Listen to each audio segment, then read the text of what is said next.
vamos a comenzar a xornada de hoxe. Boas noites a todos. Estamos dende a Asociación UME inmensamente agradecidos pola vosa presencia hoxe aquí. Hoxe clausuramos as xornadas de outono. Tivemos nos días pasados a oportunidade de escoitar dúas conferencias sobre a emigración e sobre a represión e o golpe de Estado en Galicia. E hoxe, como ven sendo habitual noutros anos, pois clausuramos as xornadas coa presentación da nosa revista, a Revista de Estudos Históricos e Sociais UME. Esta revista, que forma parte do obxectivo social que ten a asociación recollido nos seus estatutos, que é a edición de publicacións, que presentamos hoxe, debemos realizar unha serie de agradecementos polo traballo desinteresado de moitas persoas que fixeron posible que esta revista saíra á luz. En primeiro lugar, quero ofrecer o meu agradecemento e o da asociación a todos os autores que nos convidaron e nos ofreceron os seus traballos, que son os que despois os van a ofrecer no seu relato, non? En segundo lugar, quero expresar o meu agradecemento ás persoas que fixeron os traballos de revisión lingüística, Charo Cuba e Marisol Vázquez Alonso. En terceiro lugar, quero expresar tamén o meu agradecemento ao Consello de Redacción da revista, formado por Nieves Seijo, Fina Blanco, Manuela Vilaboi, Toñito Castro, Marisol Souto e o que vos fala, polo seu traballo de recollida de información, de recollida de fotografías, que nos sirve para ilustrar os textos dos traballos e que sexan un pouco máis amenos á vista, non? Noutro capítulo de agradecementos tamén queremos expresar darlle as gracias ás persoas que foron entrevistadas e que se recollen no apartado de etnografía, persoas maiores que nos abriron as súas casas e que nos ofrecen co seu relato as súas vivencias da súa vida, aos que lle estamos inmensamente agradecidos, tanto ás persoas como aos seus familiares. Tamén lle queremos dar as gracias no plano institucional ao Concello das Pontes, representado neste acto polo concelleiro Antonio Castro, porque sempre velou pola investigación histórica e pola difusión cultural na nosa vila e nos siga apoiando ano tras ano para que esta publicación saia á luz. E, por último, o último agradecemento que temos que facer é a vos, os lectores, que sodes os que, coa vosa presencia aquí, lendo a revista nas vosas casas, ou ben para vos, ou lendo ya aos vosos pais ou aos vosos avós, sodes os destinatarios da investigación histórica de estos compañeiros que me rodean e que vos estamos inmensamente agradecidos de que esteades aquí, de que leades a revista e que a merquedes, que a regaledes e que eso nos fai que traballemos con máis ahínco para todos os anos facela un pouco mellor, non? Non vos vou contar nada máis, simplemente vou vos a presentar aos autores e á revista deste ano, o número 7. En primeiro lugar, a revista, vou a presentar os autores que están ausentes, que por diversas circunstancias non nos poden acompañar. Algún porque non viven en España e outros porque por circunstancias familiares ou laborais non nos poden acompañaros aquí. E despois, unha vez que vos presente ao resto a esos autores ausentes, pois darei o paso e a palabra aos que nos acompañan na mesa, ao que tamén estamos inmensamente agradecidos que estén aquí. O primeiro artigo é de Sergio Guerra Vilaboi, un historiador cubano da Universidade da Habana, que nos ofrece unha revisión histórica do fusilamento que aconteceu no mes de agosto de 1936 no lugar das Barosas. El é familiar dos fusilados e, en base á causa judicial que se abreu no seu día contra os supostos homicidas, pois fai un artigo sobre a represión no ano 36 en Galicia e no lugar das Barosas. O segundo traballo que aparece no artigo, realicei no eu, leva por título a Central da Empresa Nacional Calvo Sotelo, e o que fixen foi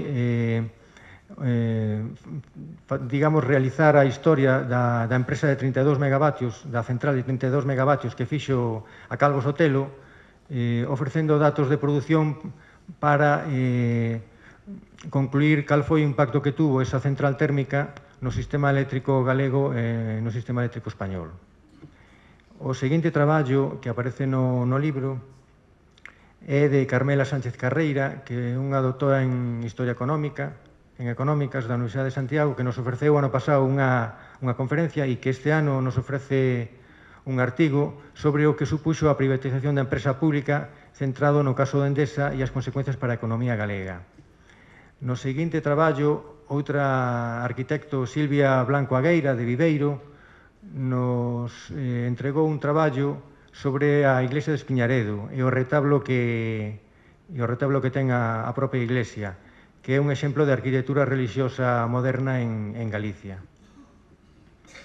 E hai outros dous autores que non están presentes, que son Narciso Luaces, que nos asinou un traballo sobre o cultivo do cereal nas Pontes, e outro traballo de Carlos Breixo, un historiador ortigueirés, profesor, que nos ofrece un traballo sobre a xenealoxía de García Rodríguez de Valcarce. E estes son os traballos e os autores que non están presentes, excepto eu. A continuación paso a presentar aos autores que si nos acompañan e vos falarán un pouco de as motivacións que lles fixeron realizar este artigo e nos falarán un pouco do seu contido, non? En principio, para seguir a orden que trae a revista, vou a presentarvos e darlle a palabra a Xosé María López Ferro, responsable do Museo Etnográfico Monte Caxado, para que nos fale do seu artigo sobre os xogos populares. Boas noites. Un ano máis, primeiro agradecerlle a UME a oportunidade de publicar un artigo na revista que hoxe se presenta. O artigo meu deste ano fala dos xogos populares, é a segunda parte. No número 5 da revista UME estaba dedicada aos enredos e esta aos xogos colectivos, de nenos, de nenas e xogos mixtos. O traballo está basado nun traballo que se fixo no CPI Monte Caxado, alá polo curso 96-97, e no que estábamos implicados diversos mestres e o alumnado que había en aquel entón no colexio. Entre os mestres estaban Esperanza Galego Martínez, Claudia Lozano Lozano, Josefina Fernández Bello, Eladio Trabazo Meijome, Juan José Bermúdez Fresco e máis eu. Ao final, implicouse todo o colexio, lóxicamente, porque fíxose unha semana dedicada aos xogos populares, os nenos disfrutaron todo o que puideron e máis, e os mestres, lóxicamente, tamén. Quisera destacar que o xogo é importante na infancia. Se é individual, desenvolve a imaginación, a creatividade, a habilidade, axuda ao entretemento. Isto era máis ou menos o que decía no artigo da revista número 5, dedicado aos enredos. E se son colectivos, que é o que toca este ano, preparan ao neno para cando sexa adulto, para socializalo. Nos xogos colectivos ten que haber respeto, que hoxe falta na nosa sociedade, por desgracia. Acatamento de normas, toma de decisións e iniciativas, colaboración co equipo, recoñecemento de erros, acatamento de decisións. Hai que aprender a saber perder e a saber gañar, a respetar aos outros, a agardar a quenda, é dicir, o xogo era unha preparación para a integración do individuo na sociedade do futuro. Como todos sabemos, os xogos actuais faltalles bastante de todo isto. Non reúnen estas características. O neno non é o autor do xogo, non é o eixe do xogo. O neno é un factor máis do xogo, na maioría das veces pasivo, xa que non é quen xoga el, é a máquina normalmente. Ben, pois como digo, neste artigo cito xogos propios de nenos e propios de nenas e mixtos, aínda que todo isto é moi ambiguo e moi relativo tamén, porque dependía un pouco da cantidade de nenos que houvese na aldea, no barrio, na escola, é dicir, no momento de xogo. E non era de extrañar que os nenos xogasen aos xogos de nenas, as nenas aos xogos de nenos. E non me quero estender moito máis. Recomendar a importancia do xogo na infancia e a importancia de seguir a recoller as nosas raíces, que comenzan no xogo da nenez e esténdese polo resto das distintas etapas da vida, coas diferentes actividades propias de cada unha, e que nos axudan a un mellor coñecemento da nosa identidade pontesa. Eu, pola miña parte, agardo que vos guste e moitas gracias. Nada máis.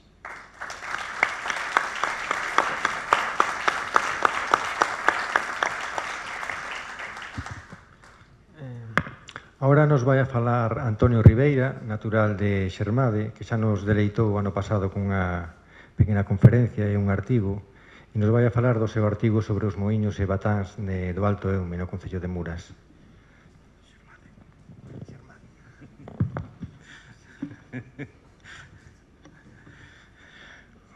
Boas noites. Gracias.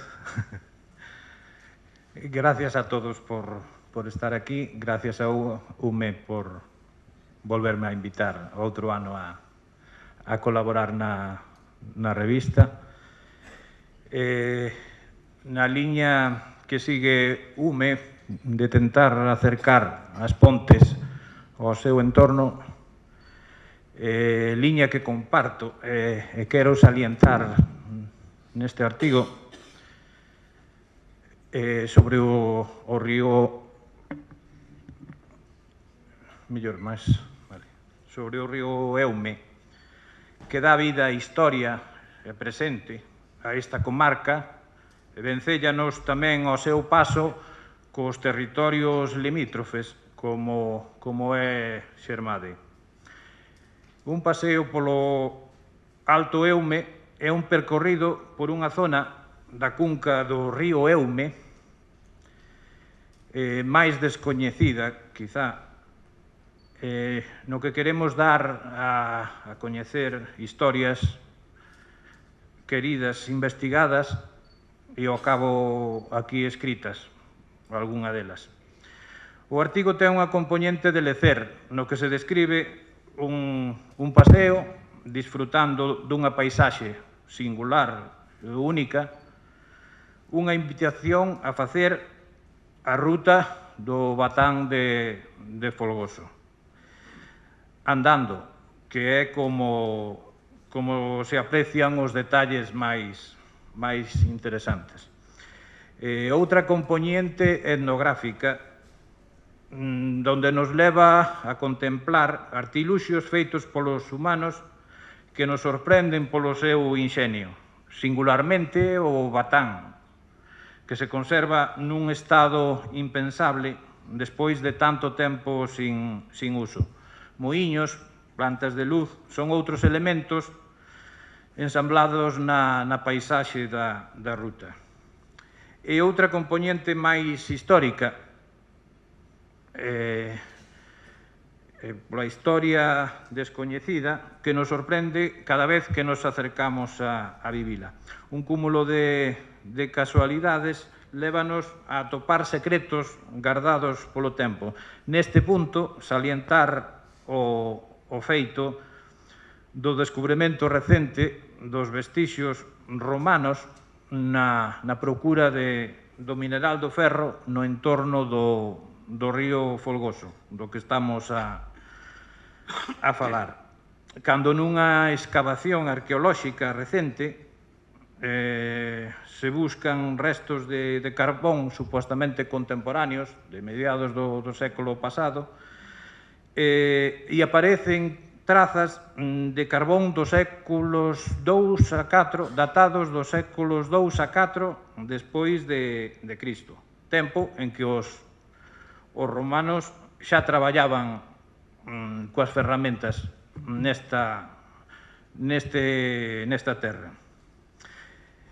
En definitiva, despois de ler o artigo, invítovos a unha ruta guiada polo entorno que se describe, no que tamén estarán encantados de servir de guías a directiva da Asociación do Porvenir de Lousada, que por aí están presentes tamén.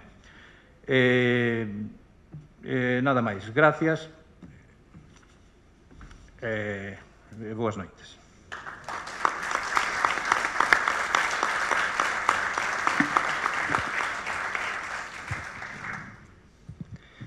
A continuación nos vai a falar Ovidio García, que realizou para esta revista un artigo sobre o pasado musical da parroquia de Soomede. Pasa allí, sí. E senón que encenda. Bueno, un ano máis, gracias a UME por invitarme a contribuir co espazo dedicado á música na Bisbarra. Tamén gracias aos asistentes. Como sempre, ca axuda dos veciños, atrevíme a facer un traballo dedicado especialmente a Soomede. A música nesta parroquia, igual que noutras, era posible debido á cantidade de moradores, de veciños, que había antes en 2 ou 3 casas. Xa podía haber 15 ou 20 persoas. Eso conlevaba que había brinquetas ou que con calquera instrumento se formaba un baile. Oxe, ese modelo non sería posible, pois xa non queda xente especialmente nova no rural. Tamén é certo que a música foi sempre adiante. Non hai máis que ver que estas referencias e outras crearon o xermolo que a día de hoxe é orgullo para os ponteses. En moitos casos non deixan de ser herdanzas de pais a fillos e de fillos a netos. Para rematar diría que o duende da música ven para quedarse nas Pontes. Espero que lles guste.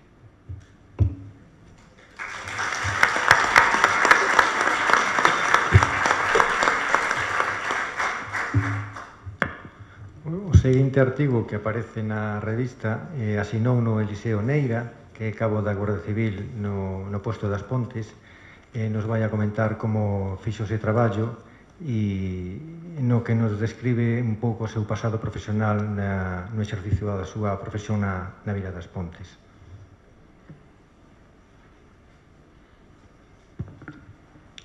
Bueno, quero aclarar que pasado é de momento presente, que todavía non formo parte do pasado, pero tamén do presente. A min a historia é unha cousa que me encanta. Eu penso que sempre pensei, estou totalmente convencido de que o que somos é fruto das consecuencias das experiencias, os eventos e os feitos que ocurren no pasado. Como firme defensor de que a historia hai que recordarla, respondendo a unha invitación de Antonio Castro, que forma parte de UME, me pareceu interesante e tratei de expresar ca máxima humildade posible en cuestión de poucas páginas, 22 anos que levo aquí, que vou facer 23, que penso que é interesante desde un punto de vista unha persona que exerce a profesión que exerceu a historia das Pontes. Moitas gracias, espero que lles guste. Tamén quero dicir que detrás de cada palabra, de cada frase, hai máis historia, pero bueno, hai que ser breves en estos casos. Gracias.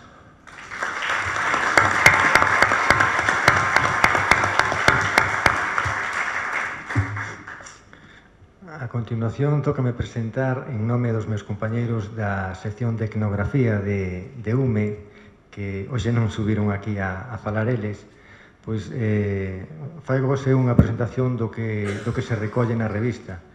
Entonces, en primeiro lugar, o que aparece é unha entrevista a Julio Cabarcos Franco, que, como sabedes, é o fillo do carteiro do Deveso, que morreu en acto de servicio no ano 56, Daniel Cabarcos, e entonces quixémoslle facer unha pequena homenaxe a ese carteiro que morreu por entregar a correspondencia, entrevistando ao seu fillo e que nos contara como foi a súa nenez e que o recordaba do pasado profesional do seu pai, non?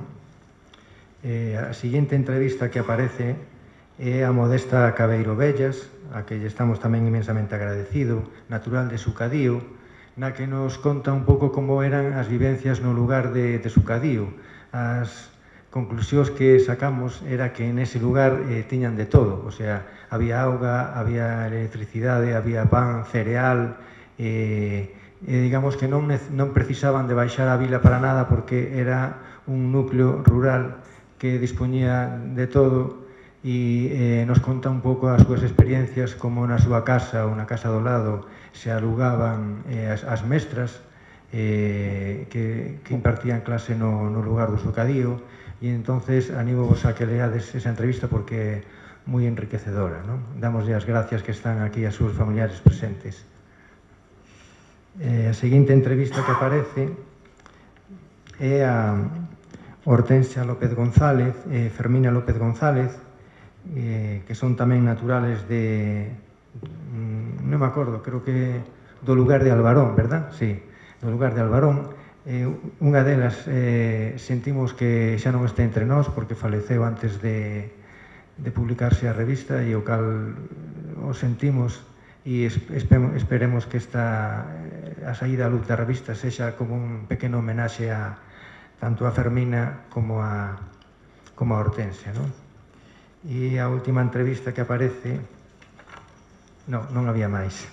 Bueno, pois nada, este ano fomos moi cortos. Eu dixenlle aos autores que non se estenderan moito porque nos gustaría que unha vez rematado que houbera un pequeno debate sobre o que vos parece da revista, que houbera un pequeno debate ou ben público ou ben privado cos autores para que lle comentedes que vos parece o seu artigo, que fontes utilizaron para realizalo, por que motivos lles levou a facer un artigo sobre esa materia. E nada máis, o que vos digo é que estamos inmensa agradecidos de que estedes aquí, nos gusta que nos acompañedes, nos gusta que leades a revista, animos-vos a que, se non a ledes vos, porque non vos interesa, pois que ya leades aos vosos pais ou aos vosos avós. Algúnas persoas nos teñen dito ao longo dos números que van saindo da revista que unhas que é moi pequena, outros que é moi grande, unhos que teñen a letra moi pequena, e a verdade é que sí é certo, cando un baixa peinando canas dáse conta de que a letra a veces dificulta a lectura e entonces eu vos animo a que este Nadal nas vosas casas, se tedes avós ou pais que xa lles costa ler, sobre todo letra tan pequena, que lle leades un artigo pequeno que imagino que lles vai facer recordar cousas da súa nenez, non? E tamén vos animo a que o merquedes e que o regaledes, porque eu creo que este tipo de revistas debe formar parte de toda a biblioteca de todas as familias pontesas, non? Recollemos todo o noso pasado, como ben decía Eliseo, entender o pasado axúdanos a entender o presente e a poder deseñar o futuro, non? E nada máis, espero que a revista que vos guste e vos dou mil gracias porque nos acompañástedes, especialmente aos familiares dos entrevistados e aos entrevistados como protagonistas desta revista. Tamén quero facer un especial agradecemento a unhas rapazas novas que nos acompañan dos IES de As Pontes, do Castro da Uce, do Moncho Valcárcel, que nos viñeron acompañando durante todas as xornadas dos venres ás conferencias. Estamos moi contentos de que a xente nova se sume a estas iniciativas e de que teña amor pola historia do pasado da súa vila, non? E nada máis, moitas gracias e damos por clausurado o acto.